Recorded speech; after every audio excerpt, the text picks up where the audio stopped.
parliament kyetutunulidde ng'ekifo ekikola amateeka ne gayisibwa ne tulyoka tugagoberera naye majority oba basingayo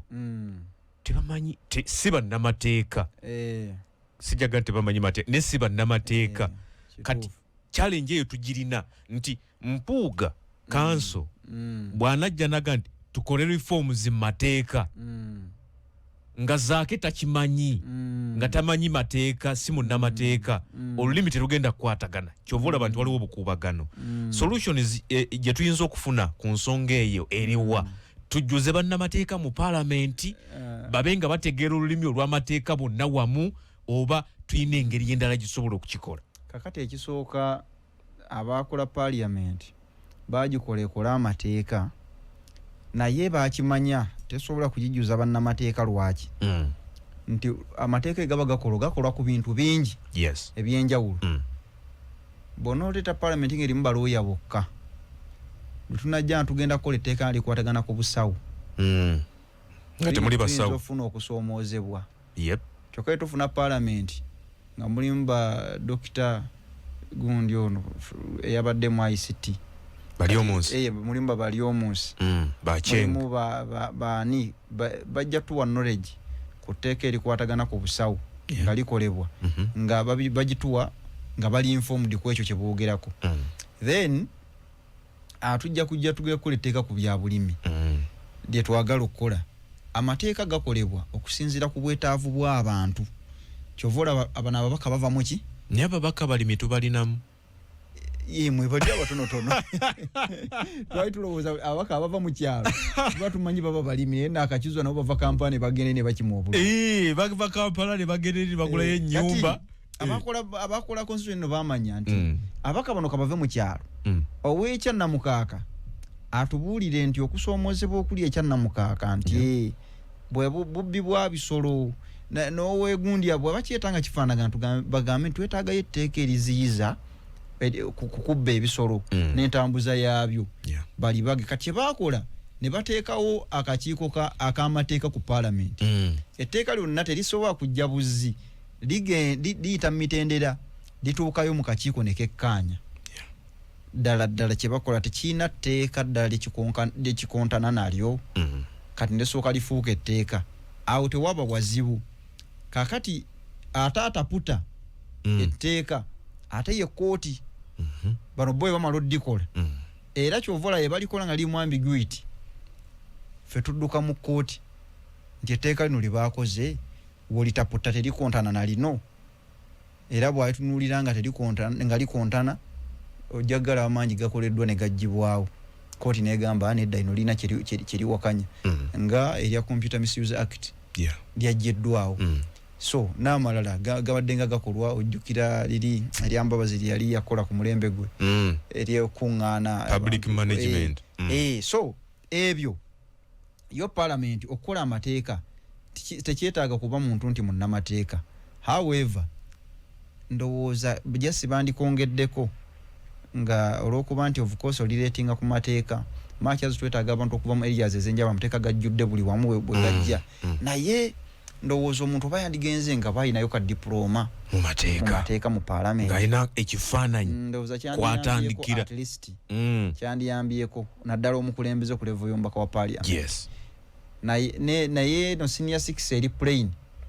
olumala senior 6 jangu nze ndaba kibulamu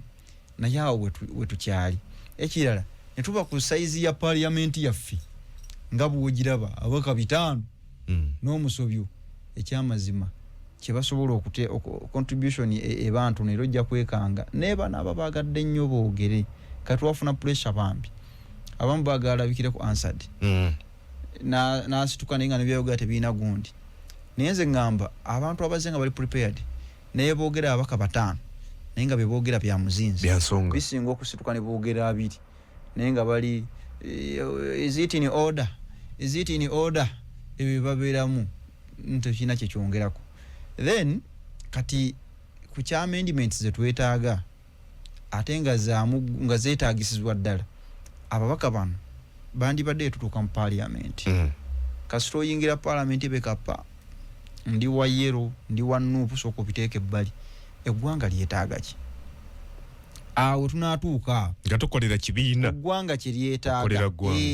ekibiina kijje eno mukiyitemu ekimala okukutuusa wali ku nsonga ku national issues ze zibagata ensonga lwaki bawa building yemu nga sinjawulemu nti abatawakanya mulitula mu kisenge kye bano tulemu kino ne mutuula wakya ne mufuna common resources common salary kakati kitegeeza mujidde tubasuubira nti mujidde ku common goal awo majazo olumu ebibiina biyingiramu wano na wali naye olumu mwegatte ku nsonga ezituyamba abaka mwenna muveeyo kubanga olwokuba mukiikirira abantu mugende mu bitundu byammwe mubuuze abantu buli omu kale gyava wenaare muno atali mubabuuze nti abantu bamwe bamativu n'engeri okulonda gye kukwatibwamu kubanga muyina kuleeta birowoozo byaki by'abantu eno article 1 egamba nti obuyinza buli mu bantu era bajja bu exercising nga basalawo ku baani abana abakulembera mmwe babasalawo okumwe mubakulembera okutuukiriza bye baagala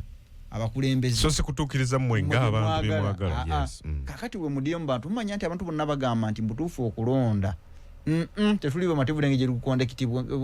gye kukondakitingibwamu then mujje ne common voice mugambe nti mumanyi twetaaga amendments mukulonda kubanga ekyanyumidde kuno okulonda kwadde lero kwadde mpawa atali kaaba akaluke twakavaamu ako owenaalemu yakawulidde obuzito n'opposition yakawulidde obuzito naye nga challenge etandikira waggulu ku kyamaani bw'akakiiko ajja ate ne baakola nabo period kati bumaze okusomoozebwa okwo bw'otaffe ku amendments zino okukolebwa either gwe bw'onaaba tokomawo kisanja kijja mukwano gwo bw'anajja ajja kuba victim oyitegeera kati mujja mutukolera amendments mutuyambe mutukolera amendments ku kitongole ekiramuzi etteeka kuba bw'oba otandika article 126 judicial powers ekulaga nti ekitongole ekiramuzi ky'amaanyi ne gye tujjira eno Ssaabalamuzi alondebwa atya omumyuka we naki tumalirize era twekubidde kati mujje mutukolera amendments ez'omuntu amanye nti bwe naaba ngenze mu kooti eri independent bwe naaba ngenze okuvuganya kalulu konna akakiiko k'ebyokulonda nako kali independent buli kimu kyetengere kati olwo eggwanga liba litandise okutereera entambula tutunuulire ku kiwandiiko n'ebiragiro minisita wa local government Dr. Balambaruga Harateny yabadde ayongera okujjukiza bannayuganda wadde nti abamu bakitapuse mu ngeri ndala njagala wano kanso nawe ayongere okwongera okunnyonnyola bannayuganda okusinziira ku minisita Balam ekiwandiiko kyayisizza eri bannayuganda bonna. Kisooka abantu balowooza nti minisita Balam yakoze amateeka amapya ku ngeri abakulembeze ab'ebitundu gye balina okutambuzaamu emirimu naye yazadde nga reminders yabadde mu kubajjukiza biki balina okukola ku license z'amabaala gundi ku baana abato n'entambuza y'emirimu okutwaliza awamu. Ku muntu ali soba ani atakimanyi nti omwana ataweza myaka 10 atakkirizibwa kugira kunywa mwenge n'ebirala ebitamiize n'ebitamiize ani ekyo atakimanyi sigala ani atakimanyi nti amabaala tegalina kugulawo ku makya kiri mu tteeka olwedde kati byonna olwedde bwebiri mu mateeka kati minisita okujja n'addamu n'abariminding on what is supposed to be done abamu bamufunye bubi katasobola keera ku makya n'otandika minisita akoze amateeka amalala akoze ate ekyennaku abamu aboogera bino bakulembeze kati gwe omulonzi ddamu weebuuza kuba kati siriikirira ogambe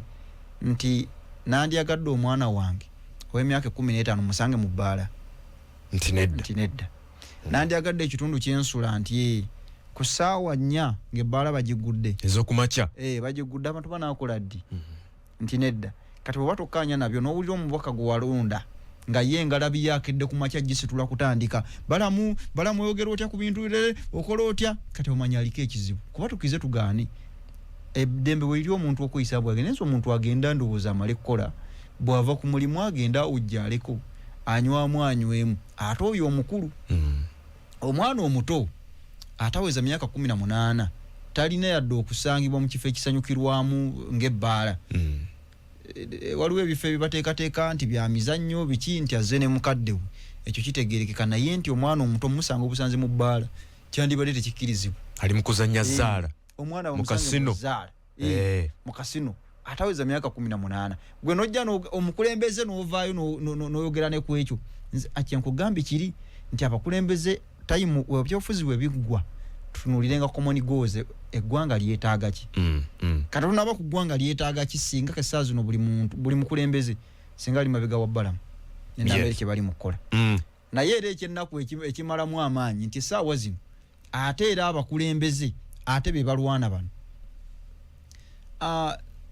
entambula gyatambula waliwo abagamba nti mwami balamu mchana mere exercising powers ezisusse naki balamu tanaba sinamulaba konga ye nga minister nga akoze arrest nga minister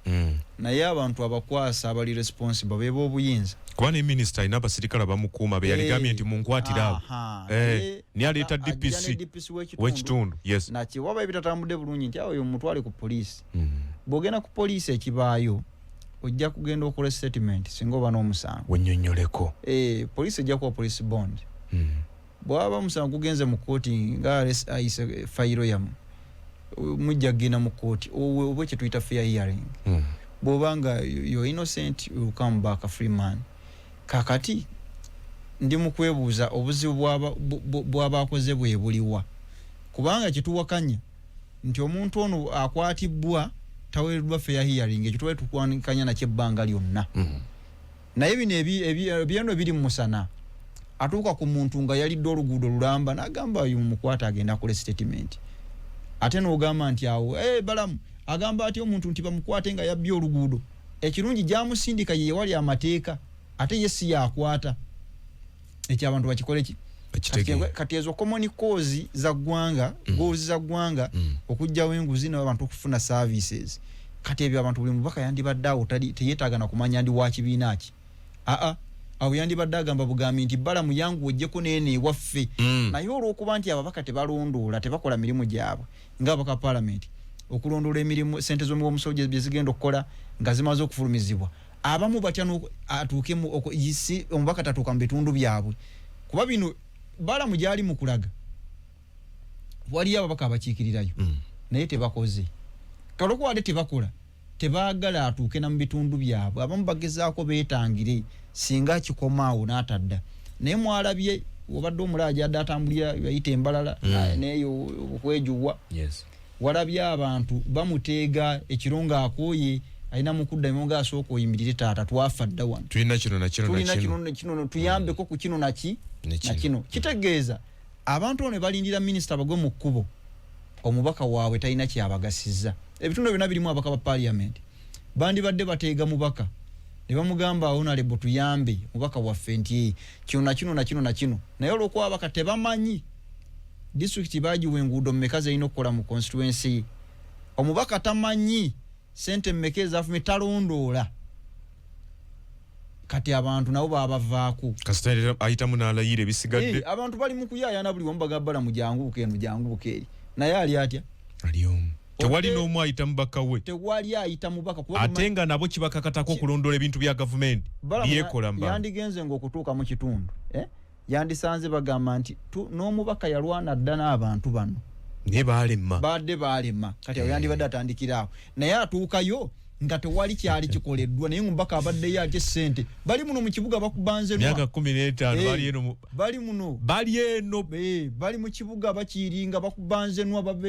bali muno beeyagala baveeyo mu byala makubo mafu banyiga squeeze sizoni z'enkuba tebalinnyayo bali ku mawooteri beebaka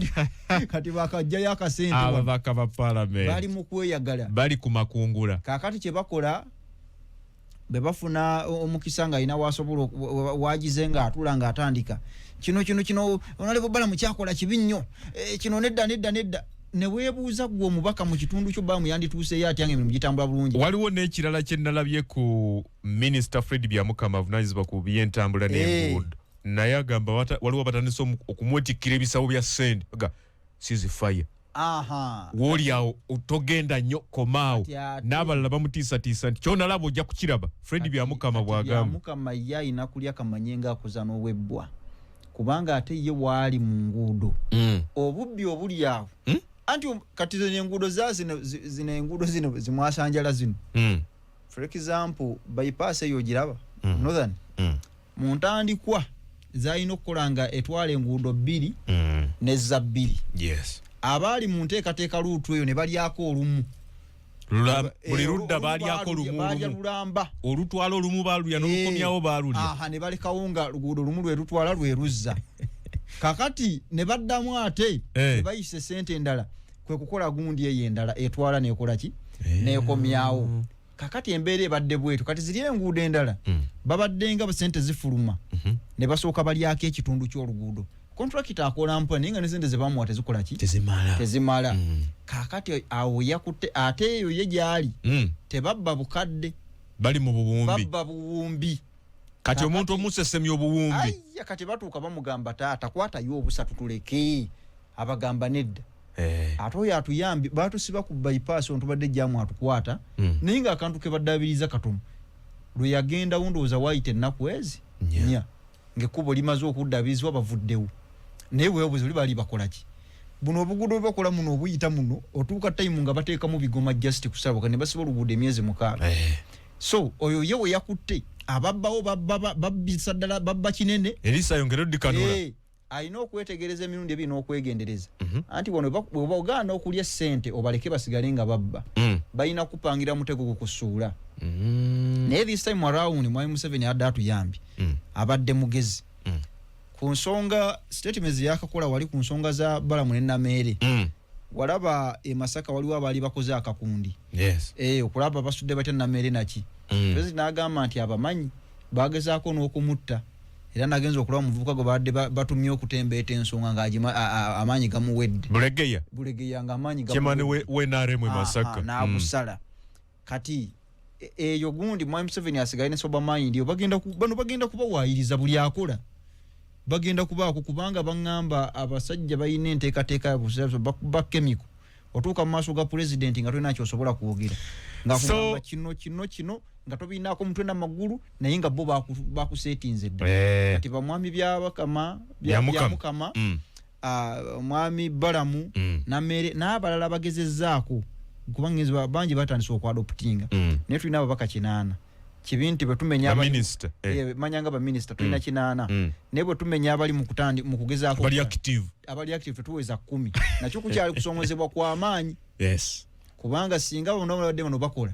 kati tewandi badde walumiriza munne nti gundi kino tewandi badde ateeka lukongolo ku muntu omu naye kati obuzibu bwe tulina abalabu bakyali mu comfort zone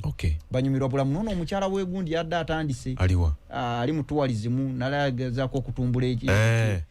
mulaba nga agezaako okutambula wano nawali n'abamu bakola lwakuba nti amawulire ganza oba tegabafuna bulungi tatambula bubi naye tatunaweza 10 kusoomozebwa kw'amaanyi tusaba era twebaza Byamukama ku nsonga y'enguudo myezi 217 kati ziyakamala mu office naye kati olaba nga waliwo akabuguumiriro n'abantu okuba nti bafuddeyo kola enguudo yagambye nti bonna abagiddwa ku mirimu ministry ye bagenda kukwatibwa banoonyerezebweko batwalibwe mu kooti ndowooza yawulira omulanga gwaffe gutwali wano tusaba tubaleme kugenda kuwumula buwumuzi badde ku musimbi gw'omusolo balye era kansinziri wano ga Minister Fred Byamukama nkunoonya oyongere okutulambululira byonna njagala muleetako wano ayongere okulambulira bannayuganda ensonga zonna n'enteekateeka eziri mu Ministry ya Works and Transport kulaba nti abantu bongera okunnyonnyoka obulungi enguudo ki ezirina okukolebwa zirina kukolebwa zitya nategeddeko nti n'abamu ku be twali twogerako wano ebizimbe bimeruka nga baakamala okuyisa framework y'oluguudo ate byabayinginiya bennyini abali mu Ministry gyakulembera naye yakitegedde mbojjo kati ate abantu bo kye bakola bw'amanya nti oluguudo lugenda kuyita lugende bwe ruti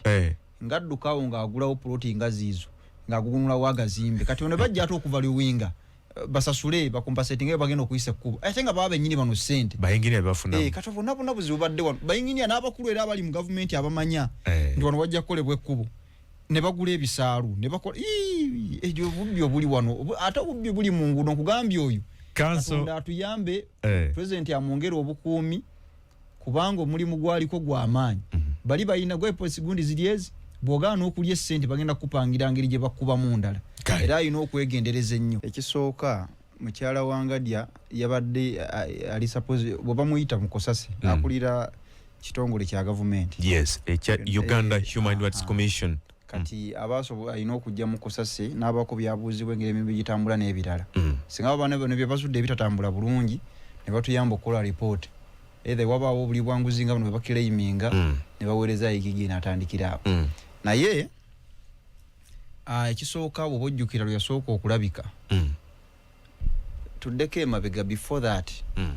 mukyala wa Ngadia yasooka mule gafuluma nga yasooka n'akola n'ayogera omulundi gumu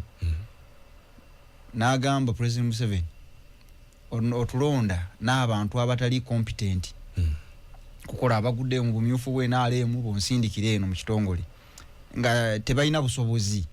bukola bwamala okwogera ebyo bali bazza omuliro walaba social media eri ate awo n'asinga ataddamu kwogera buli yaddamu okulabika mu kakiiko ka parliament yajja n'okukaaba akaaba timbadde harassed by media abantu bannima empindi ku mabega biki in fact agenda okulabika awo nga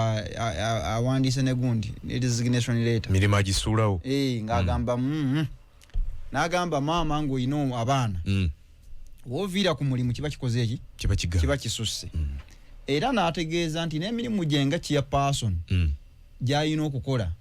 ng'okutuuza enkiiko biki byonna babimugibwako takyabikola naye nga alemesebwa embeera eri awo ne bakola nabo era n'agamba mind you yali amaze ebisanja bibiri kakiiko ako nga si head ng'asavingira eri abantu abalala naye aweebwa obuvunaanyizibwa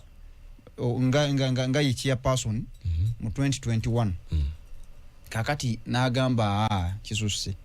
kati bw'avaawo abantu tufula side eyo abantu batandika abamu sympathizinga naye era ng'agamba bano baakula nabo bamulima empindi ku mabega mu bakama be wa president n'ebirala ensonga ezo ne ziwulirizibwa naye ate twete tunafuna side y'aba commissioners banne baakula nabo kakati bw'ayisibwa mu Kosasi ekyasinze okutanula abako okubajjako waya yabaweereza kiwandiiko bano banne bazzi yaweereza kiwandiiko nti anze mwawo sijja kulabika mugende basomera ekyo ne bagamba nti ne babagamba abantu insalutinze command tosobola kugira bwino luga tuyinza kulabika wano gwani kubamu kuba member kwe kusaba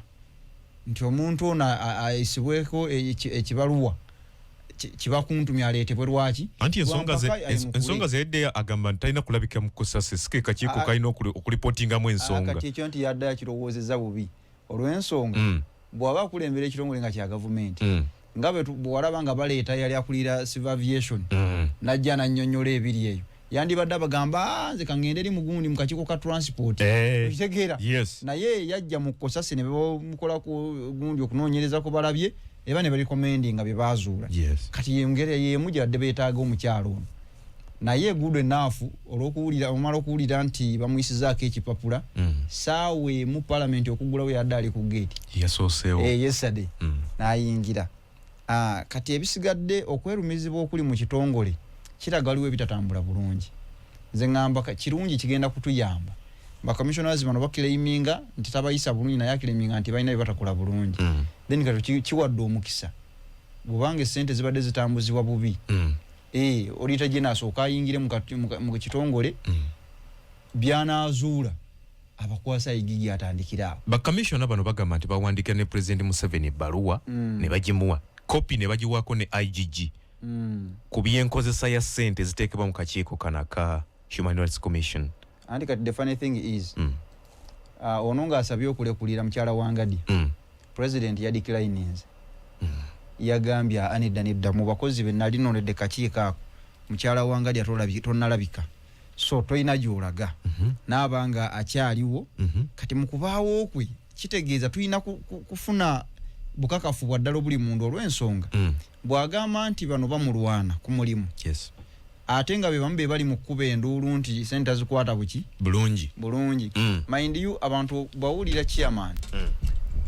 tesiba nti nno chairman obukiiko buno mubaamu obukulembezi obwetadde waliwo obuvunanyizibwa ku ssente waliwo obuvunanyizibwa ku ki tezijjira butereevu mu maaso ga chairman atandika okugaba so kati awo twetaagira buli tajje najje ayite mu bitabo byonna bwe bifitana akakiiko kayingiza kate kasaasaanya katya then kati report ye gy'anaakola ejja kuba nsonga okumuvinga ayigigi okulaba oba alina cause of action okweyongerayo okunoonyereza ssente oba ki otherwise kyannaku nti akakiiko k'eddembe ly'obuntu kakulu nnyo naye ebibadde bitu okunyigizibwa okuyita mu bannayo okutuukibwa ku bannayuganda nga tebalina waakwekubira nduulu nga neebadduka n'abali eri nabo bali mu kulwana ntalo zaabwe tebasobola kwogera ku nsonga yonna kibi naye nga ate ssente zifuluma ssente ezaani ezange naawe awa musolo ekyo kyannaku kibi ddala n'ekirala nina obuzibu n'ekosasa eyo nti bwe batandika embeera bweti abantu bafuna essuubi ne balowooza aliwo ekinaavaamu ekyamakulu naye gye biggwera bamala okuleeta amawulire ne gakuba gundi bamuyise mu kakiiko agudde ku kikaliriro ebibuuzo temumanya alipoota ze bakola gye zibulira era biggwerawo bwe bityo kikutambula ki tusindika oli atunoonyereze kwalidde obi ssente zaffe ebiseera ebisinga bwe bakwata alidde obi ssente zaffe n'awaako ku baamuyise ne bibuliraawo kigambibwa nti ekimu ku bibadde bisoomooza ennyo sipiika abaddeko mu paalamenti y'e11 mukyala Anita Among kwe kuzibiikiriza lipooti zino eziva mu bukiiko obutasomwa ku fulo ya paalamenti nsi yonna kutegeera nti Kosase bwe yakunya Wangadya kino na kino kyekyazuulwa kati ekizibu ekiri ku Kosase tekitandikidde ku gundi ku kisanja kya Anita Among naye bw'onojjukira ojjukira issu ya Bank of Uganda gye baanoonyerezaako akakiiko kali kakulirwa gundi Honorable Katuntu ebyo Rebecca Kadaga yali speaker byaggwa bitya waliwo action yakolebwa nakati tukyagirinze mu Bank of Uganda tukyagirinze nakati byabulirawo kati okiteeka ku Anita kibaddewo akakiiko ako katuulako opposition naye nako kakutuzika ddiiro kubanga luutu eyo Bannayuganda ffenna twagamba leero luno ne tuba attentive nnyo Katuntu n'alaganga atambuza ensonga ng'alina waanaabagusa ekisanja kye kiba kiggwako bagamba bakyusa amale baleete munyagwa agamba nti ensonga eno ngikutte nginywezezza bamumuneka extension amalo giggusa weyavaawo kyekyakolebwa ng'amaliriza okunoonyerezaako tetujjukira action yateekingibwa era abali bakoze emivuyo mu Bank of Uganda basigala bayinaayina buyiniyinyi ng'essente zikulumulukuse zigenze then ne tujjidde mu gundi ekisanja ekiwedde ekya Anita Among mujjukira nga bayita omukyala bamutulaki ajja mu kakiiko amazima buli omu nakkiriza nti tekakubye ettooki bwera ekigenda okutuuka ku oyo nsonga zabuliraawo twaddamu kuwulira nti waliwo yalyayo 17,000 ani alina okutekinga action ku ebyo bibiri ebizuuziddwa Kosase alina okujenereta alipoota ku gundi nesoma alipoota byezudde ku fulo ya parliament then ayigigi n'atekinga action singa baba okuzuula kwabwe buli bwanguzi kubba ssente n'ebirala naye kati bano bwe baleeta alipoota nga tebayitaddemu nsonga za muzinzi of course ebulira okitegeera kati naye nga eno mu bantu basooka ne bakubuguumiriza naye nakye nazuula nti bwe baba banaalya akasente ku Kosase kye bakola bamanya nti kitongole kyekyo era bwe bakiyita be bayita ab'amawulire kati amulwe gamala okukuba bali ne bagugumuka abali mu kirungu bamanyi ekituufu twalye ssente ne baleeta essente bwe baleeta essente abali kakiiko chairman ne bannaabo abasukira ddala ab'ensonga ne bagabana eyo ensonga neetemerwako ettaka n'asigala nga Munnayuganda taganyuddwa obukiiko obugendako ssente ate nga nazo era zamuwi wa musolo Munnayuganda n'asigalawo mu bbanga talina kyakoze kyafunye ekireetedde ebimu ku bibazudde ebirumira mu bitongole bya gavumenti mu Kosase kyojja mu miro nti bano bennyini abakunya balya era luutu eno mwami nku nnyingi muwadda mutulokolerewo okwo ku kyenjawulo tufuneeko muntu ng'ali prosecuted naye ng'entandikwayi evudde mu Kosase kuba tetunnakirabako twali tumanyi amaanyi agateekebwawo mu Kosase Ssenyonyi nga gyali. Ate ekirala Kosase eri bweti omuntu yenna buli bamuteeka akakiiko ako ne waba abadde ayogera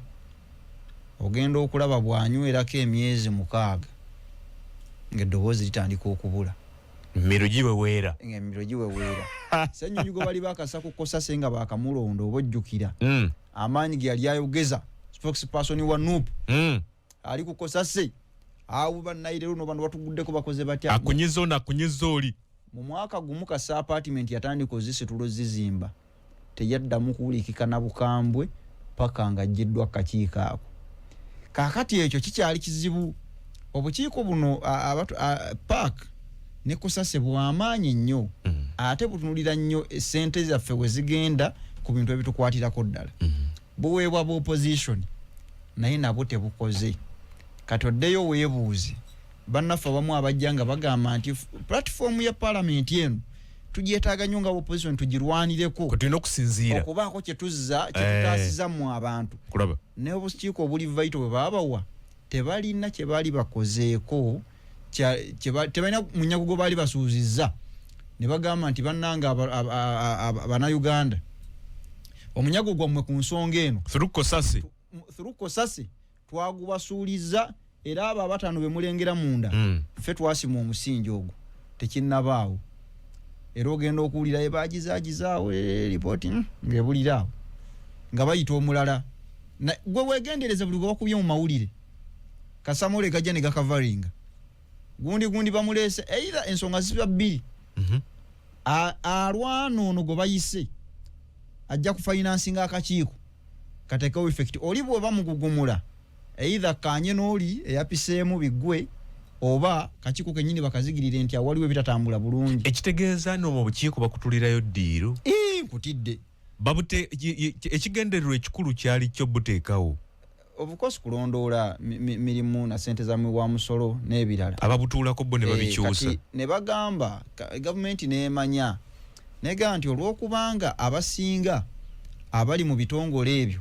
bajja kugamba bali ku kibiina ekifuga katufune bannaffe bano abawakanyi aboludda oluvuganya be baba bakwata obukiiko buno so that bakunya bano abali mu bitongole bino ne bagamba nti Kosase ekulirwe wa luvuganya ne paaka ekulirwe wa ludda lukola ki luvuganya bukiiko bw'amaanyi naye buli akatuuseeko nga chairman era mu myezi 6 mwaka enjawulo ogiraba enjawulo okola ki enjawulo ogiraba lwaki naye bwe batuuka balya buli tukyalina ekizibu era bannaye simanyi gye nomwoza abadde agezezzaako naye ndowooza amaanyi gakyetaaga mangi ate nga ng'ovudde ku bukiiko bwa parliament bwokka n'ebitongole byonna bateekawo okulwanyisa enguzi byo byennyini ate amawulire gagamba nti ate bo be baleese okugoba ababbi kyali nabo babbi bazibu be basinga obubbi nabo babbi bazibu okugeza twetaaga obukiiko ndaba complaints anti corruption zaani bonna obwolengera ate ogenda kutuuka ku muntu ng'agamba nti ate bwe nagenda wali okunnyamba ate nabo ne bansabayo kino kenafunako omwami alina isu y'ettaka amaze okufutyankibwa tafunye kulamulwa kulungi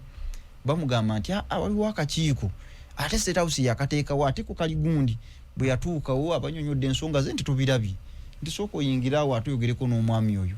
bw'ayingiraawo ng'oli amugamba nno nga tolina $2 tugenda kugira fune $2 tulabe tutambula naye ng'onaze ayagala buyambi kale naaba nga gy'oddukidde okufuna obuyambi nabo bajjeeyo enjala kakikyali kizibu ky'amaanyi era nze ndi mu kulowooza tetwetaaga bukiiko for example nga anti corruption kanaako n'omukyala ak'ettaka State House Land Protection Unity obwo n'obukiiko tetubwetaaga singa buno amateeka agaliwo gali empowered bulungi. For example singa tubeera nga omuntu bw'anaagenda mu kkooti agenda funa obwenkanyi teyeetaaga Ministry of Land ng'ekoze regulations ennungi ku ttaka tetwetaaga gundi kakiiko ka State House Land Protection Unit anti corruption tetujja kugyetaaga Investors Protection Unit tetujja kuzeetaaga nga bino ebitongole bikola bulungi naye bino buli lwe binafuwa nga tebikola bulungi kale ne bwokola bino nabyo era biba tebisobola kukola oyitegeera kubanga amaanyi kuba bino bine babikola ne bamala okuteekawo gundi State House Land Protection Unit and Corruption tebirina budget yeetongodde naye ate biba n'abakozi ate abasasulwa bagenda kubeerawo batya bawebwa n'emmotoka batandika nabwe bajja eno gyembasindisa okuyamba badda mu kufukula kunyaga bunyazi baki kunyaga bantu ezo gundi netegerezeyo gundi companies abantu bazirina nyingi naye bambi tebaba na mukisa kujja kukola ki kujja kwogera kye twetaaga kwempawalinga bitongole biriwo mateeka gagobererwe. Atuuliriza tuli ku Radio 4, Radio 7 ne Radio 8 tuli ku nsonga ezabadde mu Kosase nalabye nga okusinziira ku avunaanyizibwa ku byamateeka mu kakiiko kano omukulu oyo mukyala Nansamba Mutumba yategeeza nti mu myaka 21 emisango 642 gye gitannakolwako gimaze emyaka 21 mu kakiiko kitegeeza ne Wangadde agisangawo egimu.